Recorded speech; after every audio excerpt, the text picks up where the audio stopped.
नमस्कार दोस्तों, मैं रोहित शर्मा एक बार फिर से आपके साथ हाजिर हूँ ज्योतिष ज्ञान के बारे में बताने के लिए। तो दोस्तों, आज का जो मेरा टॉपिक है वो केतु जो है वह राशि में परिवर्तन करने जा रहा है। तो किस दिन राहु और केतु का परिवर्तन होगा, इस बारे में मैं आज आपको इस वीडियो में बताऊँगा। तो दोस्तों, केतु का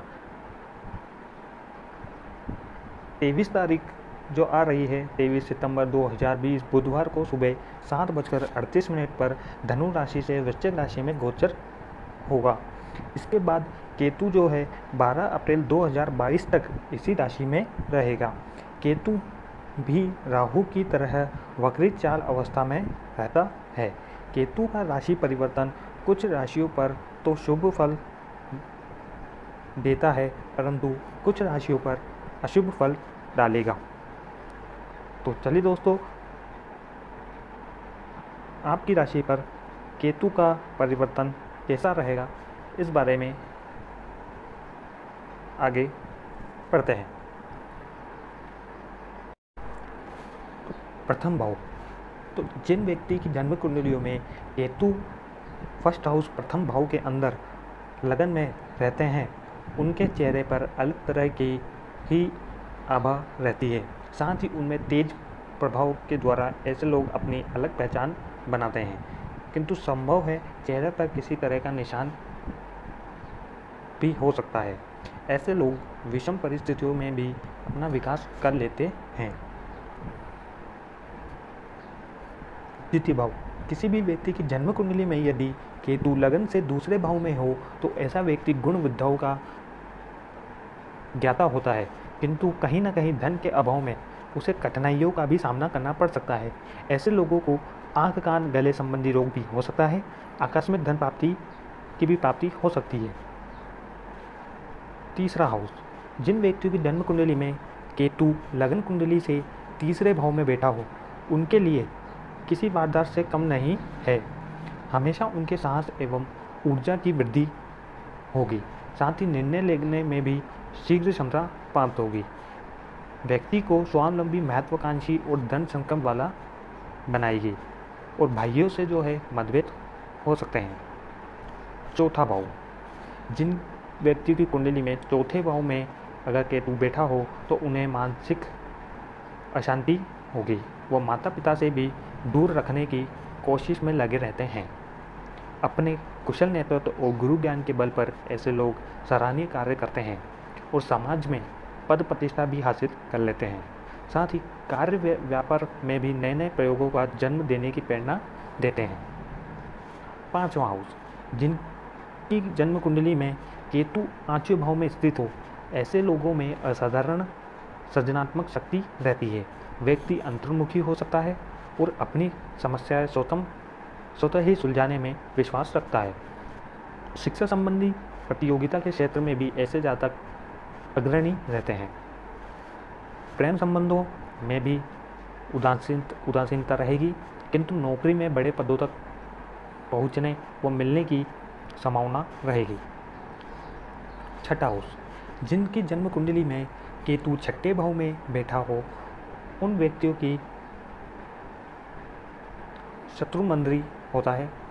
ऐसे लोग अपनी ऊर्जा शक्ति का पूर्ण उपयोग करके कामयाबियों को हासिल कर लेते हैं, किंतु कई बार अपनी जिद और आवेश के कारण बड़ा नुकसान भी कर बैठते हैं। वह कोर्ट कचहरी के जुड़े मामलों से निरंतरता सफलता प्राप्ति होगी। वह अधिक कर्ज के लेन देन से बचना चाहिए।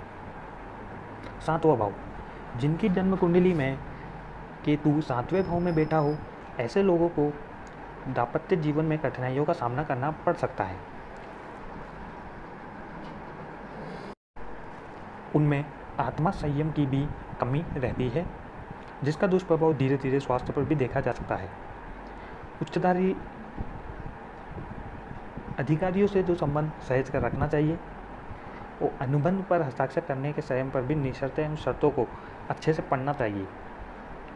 आठवें भाव में अगर केतु बैठा हो तो जिस भी व्यक्ति की कुंडली में आठवें भाव में केतु विराजमान हो तो उसके जीवन में संघर्षों की अधिकता रहेगी और व्यर्थ में ही अपयश का भागीदार भी बन सकता है। ऐसे लोगों पर तंत्र और षड्यंत्र दोनों का खतरा बना रहता है। साथ ही स्वास्थ्य के प्रति भी हमेशा सावधान रहने की आवश्यकता रहेगी। साथ ही दोस्तों, शुभ ग्रहों की दृष्टि न पड़ रही हो तो केतु जीवन पर्यंत कठोर परीक्षा लेते हैं। साथ ही अगर शुभ ग्रह का कहीं पे भी दृष्टि नहीं पड़ रही हो तो केतु बहुत ही दुखदायी रहेगा। 9वें भाव में केतु विराजमान हो तो उन्हें ईश्वर से साक्षात्कार की संभावना रहती है। वह ऐसे लोग गुण विद्याओं के जानकार तथा आत्मकांक्षी क्षेत्र में उच्च स्थान प्राप्त कर लेते हैं और अपने साहस एवं पराक्रम के बल पर कठिन परिस्थितियों पर भी विजय प्राप्त कर लेते हैं। साथ ही अपने परिश्रम एवं साधना के द्वारा भौतिकवाद से अध्यात्म की ओर बढ़ते हैं। 10वां भाव, जिन भी व्यक्ति की कुंडली में 10वें भाव में ऐसा केतु विराजमान हो तो ऐसा व्यक्ति हर कार्य में करने में अपनी दक्षता हासिल कर लेता है। साथ ही कुशल नेतृत्व की शक्ति भी उसमें रहती है। वह व्यक्ति जीवन पर्यंत जन प्रेमी रहता है। साथ ही किंतु पूर्व के लिए अशुभ कर्म उसका पीछा करते रहते हैं और हर तरह से परेशान करने की कोशिश में लगे रहते हैं। साथ ही माता पिता से दूर रहकर भी ऐसा जो व्यक्ति है मेहनत करके सफलता हासिल कर लेता है। 11वां भाव, जिन भी व्यक्ति की कुंडली में 11वें भाव में केतु विराजमान है तो ऐसे व्यक्ति वैराग्य की संभावना सर्वाधिक रहती है ऐसे व्यक्ति, और धीरे धीरे संतान से भी मोह भंग होता है। साथ ही आत्मा संयमी होते हैं और संतों का साथ पाने के लिए हमेशा तत्पर रहते हैं और कार्य व्यापार की दृष्टि से भी बहुत ही लोग अत्यधिक सफल होते हैं। परिवार के वरिष्ठ सदस्यों तथा भाइयों से भी विवाद होने की संभावना रहती है, वह देखा जा सकता है, इसलिए इन चीज़ों से बचें। 12वां भाव लास्ट भाव है।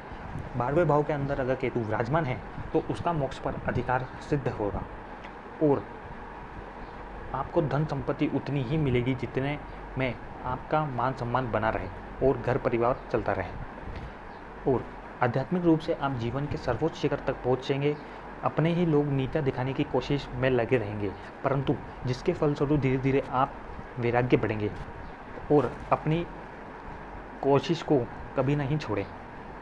तो दोस्तों, यही सारी जो केतु परिवर्तन होगा तो यही सारी चीज़ें आपकी ऊपर प्रभाव करेगी, वह आपके ऊपर आपके जीवन में परिवर्तन आएगा।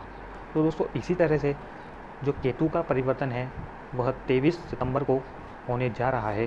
तो अपनी कुंडली में आपको उससे बचने की आवश्यकता है। वह कुछ राशियों में तो ये शुभ फल देगा, परंतु कुछ राशियों में ये अशुभ फल भी देगा। तो दोस्तों, 23 सितंबर को ध्यान रखिएगा, केतु जो है दूसरी राशि में प्रवेश करेगा। तो दोस्तों, वीडियो अच्छी लगी तो प्लीज़ हमारे चैनल को लाइक, शेयर और कमेंट करना ना भूलें। साथ ही हमारे वीडियो को लाइक करें। धन्यवाद।